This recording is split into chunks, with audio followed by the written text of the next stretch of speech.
The air in the arbitration room was thick with a silence that felt heavier and more suffocating than any sound. It was a sterile, impersonal space on the 34th floor, all polished mahogany, chrome fixtures, and muted gray walls. A room meticulously designed to leach the emotion out of human conflict. For Liam Sterling, however, the room was a pressure cooker. He could feel his heart hammering against his ribs like a trapped bird, each beat a frantic reminder of the stakes. He sat ramrod straight, his hands clasped on the table before him to keep them from trembling, his modest off-the-rack suit feeling like a cheap costume. Across the vast expanse of polished wood, his former boss, Mr. Alistair Finch, was the very picture of serene confidence. He adjusted his expensive silk tie, a flash of peacock blue against a crisp white shirt, and scanned the room with the easy ownership of a man who believed the world was his boardroom. He was handsome in a severe, sculpted way, his silvering hair adding an air of distinction rather than age. When his gaze briefly met Liam's, there was no malice in it, only a dismissive, almost bored pity. It was the look one might give a piece of lint on a cashmere coat before brushing it away. And it was that look, more than all the shouted words and legal threats, that stoked the cold, hard fire of resolve in Liam's stomach. At the head of the table, presiding over the tense tableau, sat Ms. Evelyn Reed. She was a woman in her late 50s, renowned in legal circles for her sharp, incisive mind and an almost supernatural ability to see through deception. Her reputation preceded her. She was fair, but famously intolerant of corporate gamesmanship. Her dark hair was pulled back in a severe bun, and her eyes, magnified slightly by her reading glasses, missed nothing. She reviewed the documents before her, her fingers steepling as she absorbed the preliminary statements. Her presence was the only reason Liam felt a fragile seedling of hope. He needed a judge, not just a mediator. He needed someone who looked for the truth, not just a compromise. "Mr. Finch," she began, her voice calm and clear, effortlessly cutting through the tension. "The floor is yours. You may begin." Finch offered a practiced, charming smile. "Thank you, Ms. Reed. The matter before us is frankly a simple one, though regrettably necessary. It is a case of a disgruntled former employee, Mr. Sterling, making rather ambitious claims to a project he was simply not equipped to create. The project in question, which I have titled Project Innovate, is the culmination of my own 2 decades of experience and my personal vision for the future of our company." Liam tasted bile. Project Innovate? The name was so bland, so corporate, so utterly devoid of the passion he had poured into it. He had called it Project Helios, for the Greek god of the sun, because he genuinely believed it would herald a new, brilliant dawn for the company, pulling it out of the shadows of its own inefficiency. For 6 grueling, glorious months, Helios had been his entire world. The memory was so vivid it was almost a physical presence in the room with him. It hadn't started in an office, but in a greasy spoon diner at 2 a.m, surrounded by the smell of stale coffee and fried onions. He'd been wrestling with a core logistics problem for weeks, and suddenly, the solution had burst forth. A flash of insight so clear and powerful he'd grabbed a stack of paper napkins and started sketching, his pen flying across the flimsy paper. That napkin sketch, stained with coffee rings, was still tucked away in a drawer in his apartment. It was the project's birth certificate. From there, it had consumed him. He remembered the weekends that vanished, the calls from his sister he'd let go to voicemail, the quiet hum of his custom-built PC, his only companion through countless nights. He learned 3 new coding languages, not because he had to, but because he wanted the user interface to be flawless. He built the financial models from scratch, running thousands of simulations to ensure his projections were rock solid. The project was a revolutionary logistics framework, an elegant, intricate system designed to overhaul the company's archaic processes and increase efficiency by nearly 40%. It was ambitious, it was complex, and it was woven from his own intellect and sweat. The day he finally presented it to Finch was seared into his memory. He had walked into his boss's opulent corner office, the one with the panoramic view of the city, feeling a potent mix of pride and anxiety. The presentation was on a flash drive that felt as heavy as a gold bar in his hand. Finch had listened, leaning back in his throne-like leather chair, his expression unreadable as Liam's voice filled the room, explaining the architecture, the rollout phases, the projected revenue streams. "Impressive, Sterling," Finch had said when it was over, his tone lukewarm, devoid of the excitement Liam had hoped for. "Very thorough. A good starting point. Leave the drive with me. I'll need to run it up the ladder, see if it has legs." Liam had left the office with a creeping sense of unease. The praise felt hollow. the dismissal too quick. A week later, the unease metastasized into ice-cold certainty. An email had appeared in his inbox late on a Friday, sent by Finch to the entire executive board. It must have been a mistake, a slip of the finger, but Liam's name was on the distribution list. The subject line was, "My Vision, Project Innovate." Attached was a presentation. Liam's presentation. His slides, his charts, his graphics, his words. The only change was the title slide, where Project Helios by Liam Sterling had been replaced with Project Innovate by Alistair Finch. The confrontation the following Monday was short and brutal. Finch didn't even have the decency to look ashamed. He'd simply smiled that condescending smile. "My dear boy," he'd said, steepling his fingers, "you provided some raw data, some preliminary thoughts, an intern's groundwork. I'm the one who shaped it, who gave it substance, who made it viable. You should be grateful for the learning experience." 2 days later, Liam was escorted from the building by security, his personal effects in a cardboard box, his career in tatters. He was fired for performance issues. The humiliation was a physical blow. But in the week leading up to that final presentation, a flicker of paranoia, a tiny seed of doubt planted by Finch's habit of taking credit for small ideas in meetings, had prompted him to do something unique. He'd spent 2 sleepless nights weaving a secret into the very fabric of his creation. It was a digital ghost, a signature invisible to the casual eye. It was a long shot, a message in a bottle thrown into a corporate ocean, but it was all he had. "My presentation," Finch was saying now, his voice a smooth, persuasive drone as he began clicking through the slides on the large screen, outlines a multi-tiered approach to logistical synergy. Liam watched as his life's work filled the screen, narrated by the man who had stolen it. Finch was a confident performer, but he was just an actor reading a script. He didn't understand the soul of it, the why behind the what, and he had no idea that every single slide he so proudly displayed contained a ticking time bomb, a hidden watermark waiting for its cue. Liam took a slow, steadying breath, the frantic bird in his chest finally beginning to calm. The first act of this corporate tragedy was over. Now it was his turn to rewrite the ending. Finch clicked to a slide titled Q3 Financial Projections and Algorithmic Forecasting. The slide was dense with data, a complex tapestry of charts and predictive models that Liam knew by heart. He had spent a full month just on this section, wrestling with variables and probability matrices until the framework was not just accurate, but elegant. "As you can see," Finch said, gesturing vaguely at a particularly intricate graph with a laser pointer, "the algorithm projects a 38% increase in operational efficiency, leading to a projected net revenue gain of, well, a very significant number." He chuckled, a smooth, practiced sound meant to convey effortless command. The specifics of the algorithm are, of course, highly proprietary. A secret sauce, if you will. Ms. Reed leaned forward, her eyes fixed on the screen. She adjusted her glasses. "I'm not interested in the secret sauce, Mr. Finch, but I am interested in the ingredients." The graph indicates a stress test scenario, the red dotted line.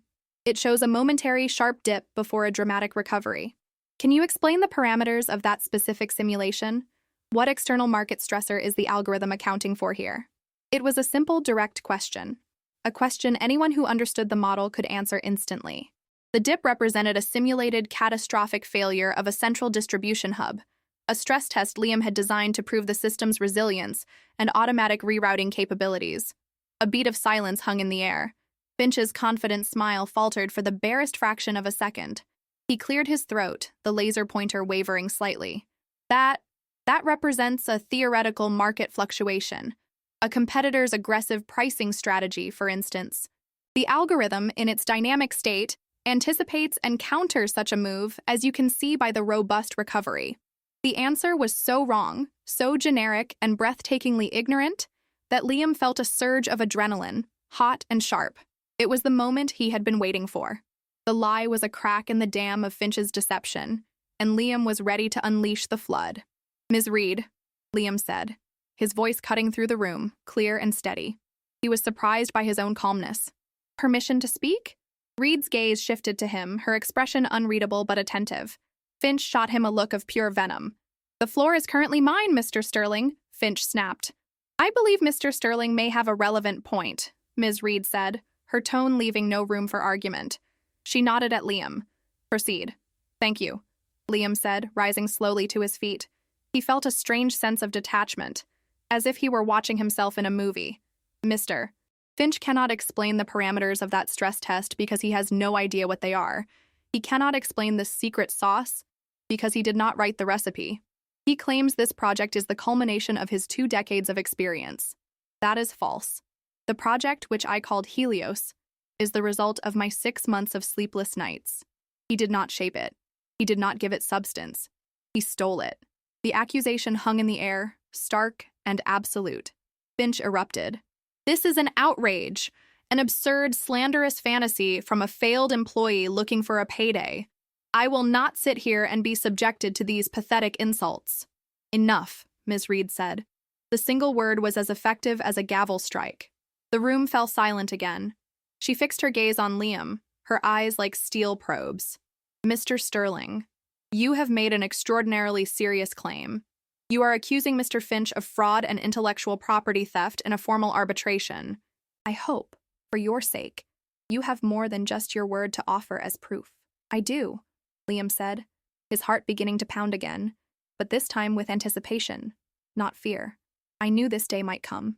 Mr. Finch's reputation for appropriating the work of his subordinates is well known, so I built in a failsafe, a signature, a digital ghost hidden within the very code of the presentation he is so proudly displaying.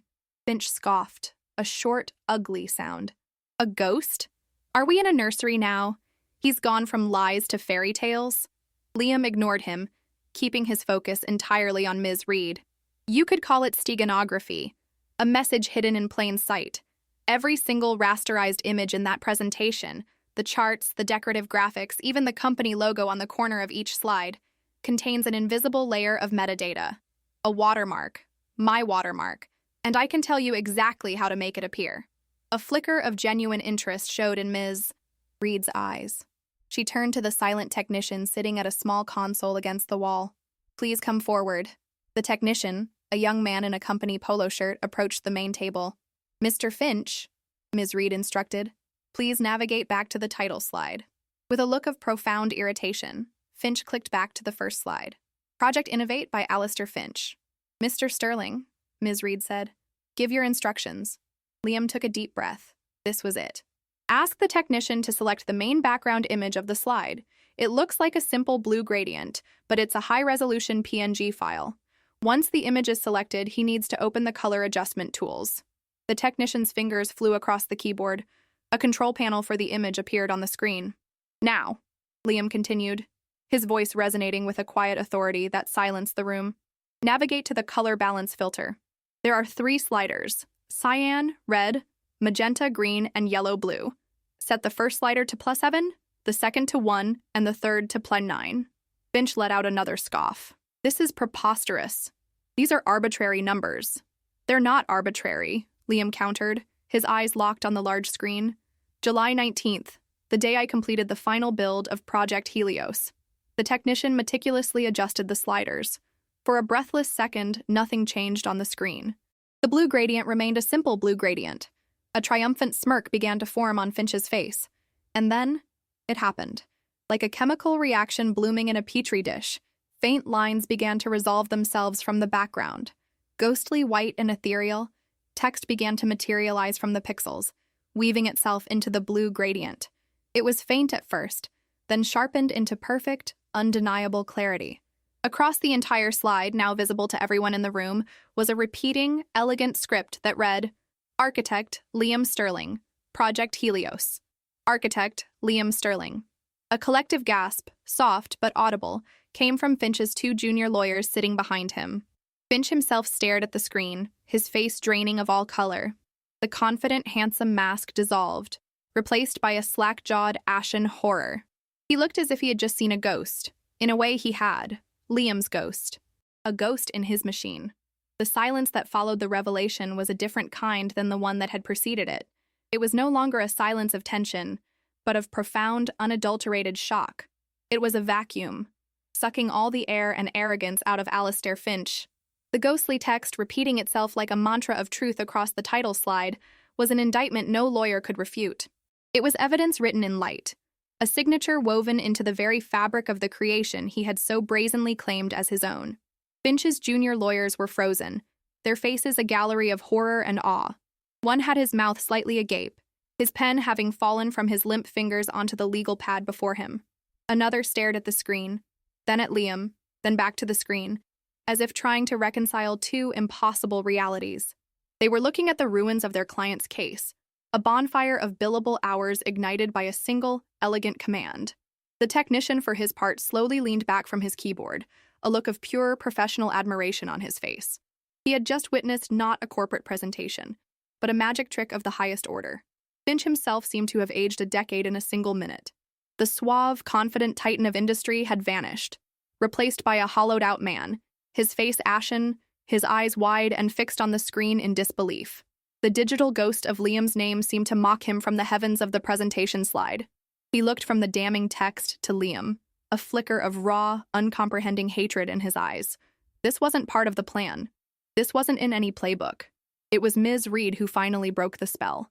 She pushed her glasses slowly up the bridge of her nose, her expression one of cold, academic fury.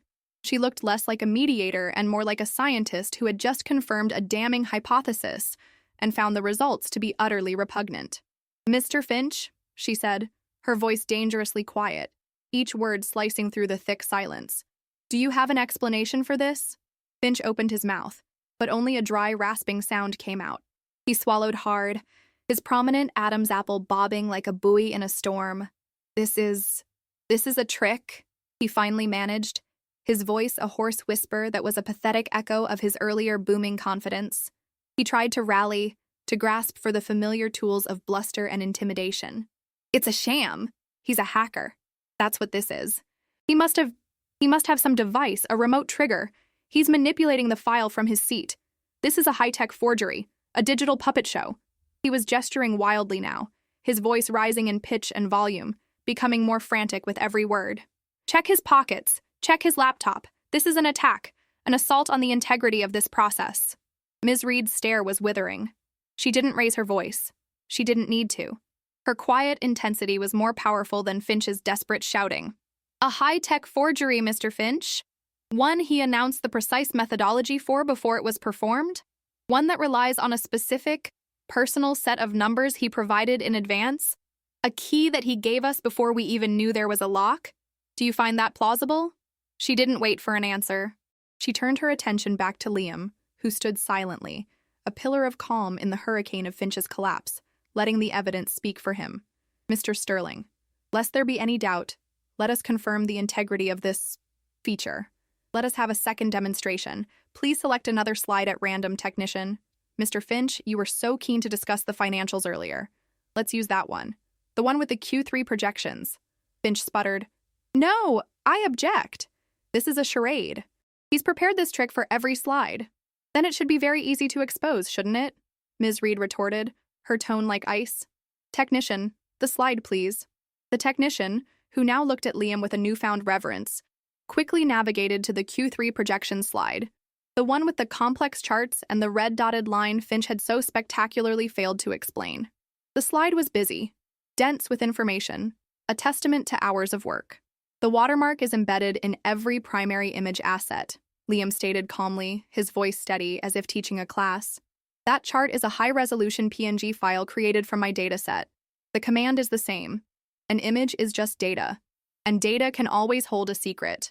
Color balance adjustment, +7, -1, +9. Finch watched, his breathing now shallow and rapid. "No," he muttered, almost pleadingly, a prayer to a god of deceit who had clearly abandoned him. "This is not possible." The technician's fingers moved with practiced ease. The color balance panel opened. The numbers were entered. Click. And once again, like a secret message revealed by a spy's decoding lens, the ghostly text bloomed into existence. It shimmered across the complex financial chart, a spectral overlay of truth upon a field of lies, a watermark of integrity on a sea of fabrication. Project Helios. Architect, Liam Sterling. Project Helios. Architect, Liam Sterling. This time, the effect was even more devastating. The watermark was a definitive, undeniable stamp of ownership on the very heart of the project, the part Finch had tried to claim through his supposed business acumen. "My God," one of Finch's lawyers whispered, sinking back into his chair and loosening his tie as if he couldn't breathe. He looked at his client not with sympathy, but with a dawning expression of disgust. "I believe, Ms. Reed said, her voice ringing with a terrible finality, "that we have seen enough." She folded her hands on the table, her gaze boring into the collapsing man across from her. "Mr. Finch, in all my years as an arbitrator, I have seen my share of disputes. I have seen egos clash and truths get bent. But I have rarely, if ever, seen such a flagrant, calculated, and frankly stupid act of professional theft. You have not only attempted to defraud Mr. Sterling of his work, you have attempted to defraud this proceeding with a performance of breathtaking arrogance." She paused, letting the condemnation settle in the funereal silence of the room. "This arbitration is concluded. My preliminary finding, which I have no doubt will be my final one, is entirely in favor of Mr. Sterling. Full and unassailable ownership of the intellectual property known as Project Helios is his and his alone. I will be recommending that your company not only provide him with a substantial settlement for wrongful termination, intellectual property theft, and punitive damages, but also issue a formal public apology for this egregious misconduct. Furthermore, I will be filing a full transcript of this proceeding with the board of your company and the Industry Ethics Committee. I imagine they will be very interested in the secret sauce of your management style." Each word was a hammer blow, dismantling what was left of Alistair Finch's career. He didn't speak. He simply stared into the abyss that had opened up before him, a man adrift in the wreckage of his own hubris. His legacy, once a skyscraper of steel and glass, was now a pile of digital dust, exposed by 3 simple numbers. Liam felt a profound sense of release, a lightness that seemed to lift him from his chair. It wasn't triumph or glee. It was something deeper, something quieter. It was the feeling of a heavy weight, one he had been carrying for months, a weight of injustice and anxiety, finally being lifted from his soul. It was vindication. It was the simple, clean, beautiful feeling of the truth, his truth, being seen and acknowledged. Without another word, he gathered his slim portfolio. He gave a respectful nod to Ms. Reed, a silent acknowledgement of her fairness. For a fleeting moment, his eyes met Alistair Finch's one last time. There was no hatred in Liam's gaze, only a distant, clinical pity. He saw not a titan, but a small, hollow man, shrinking in his expensive suit. Then he turned his back on Alistair Finch for the last time. He walked out of the sterile arbitration room, leaving the silence, the shock, and the shattered reputation behind him. He stepped into the elevator, and as the doors slid shut, he was alone. He looked at his reflection in the polished steel. The nervous, anxious man who had ridden this same elevator up 34 floors that morning was gone. In his place stood a man who had faced down a giant and won. Not with a shout, but with a whisper of code, hidden in a field of blue, waiting for the right moment to speak his name. The doors opened into the main lobby, and Liam Sterling walked out into the bright afternoon sun, the architect of his own new dawn. 1 year later, the light that streamed into Liam Sterling's office was warm and bright, illuminating a space that was the philosophical opposite of Alistair Finch's former domain. There was no polished mahogany or sterile chrome. Instead, the walls were covered in whiteboards, a chaotic but brilliant tapestry of flowcharts, code snippets, and client feedback. The furniture was modern, functional, and comfortable. A dozen young, brilliant minds buzzed with energy in the open-plan space beyond his glass wall, their collective enthusiasm a tangible force. The company name, stenciled in a cheerful, bold orange on the main wall, was Helios Innovations. Liam stood by the window, not looking down at the city from a domineering height, but looking out at it, as a part of it. In the year since the arbitration, his life had transformed at a dizzying speed. Ms. Reed's findings had sent shockwaves through his old company. The board, terrified of a public lawsuit and the accompanying PR nightmare, had settled with Liam for a sum that was, by any measure, life-changing. It included punitive damages and, most importantly, the uncontested ironclad rights to his entire project. He didn't buy a mansion or a sports car. Instead, he invested. He invested in himself, in his vision, and in the kind of people he'd always wanted to work with: innovators, dreamers, and collaborators who didn't care about corner offices. Helios Innovations was born. His first move had been to call his sister, the one whose calls he had missed during the frantic weeks of creation. He told her everything, and her joyful, tearful shouts had been the first true celebration. His second call had been to the young technician from the arbitration hearing. He'd offered him a job as his head of IT security on the spot. The man had accepted without hesitation. Now Helios wasn't just a project, it was a platform. Two major shipping conglomerates were already using it, and the results were even better than his most optimistic projections. The system's elegant efficiency and resilience were becoming the new industry standard. Liam was no longer just a developer, he was a CEO, a leader. He was happier, more confident, and more fulfilled than he had ever been. He had taken the worst moment of his professional life and turned it into the foundation of his greatest success. The ghost in the machine had become the spirit of a new enterprise. Roughly 500 miles away, Alistair Finch sat alone at a small, wobbly table in a dimly lit coffee shop that smelled of burnt espresso and regret. The peacock blue silk ties and tailored suits were gone, replaced by a nondescript polo shirt and slacks that hung loosely on his now thinner frame. He stirred his black coffee, the clinking of the cheap spoon against the ceramic the only sound he made. The fallout from the arbitration had been swift and merciless. Ms. Reed's report to the board was a corporate execution order. He was fired for cause, his severance package voided, his stock options clawed back. The public apology the company had to issue to Liam, though carefully worded by lawyers, was a humiliation that had followed him everywhere.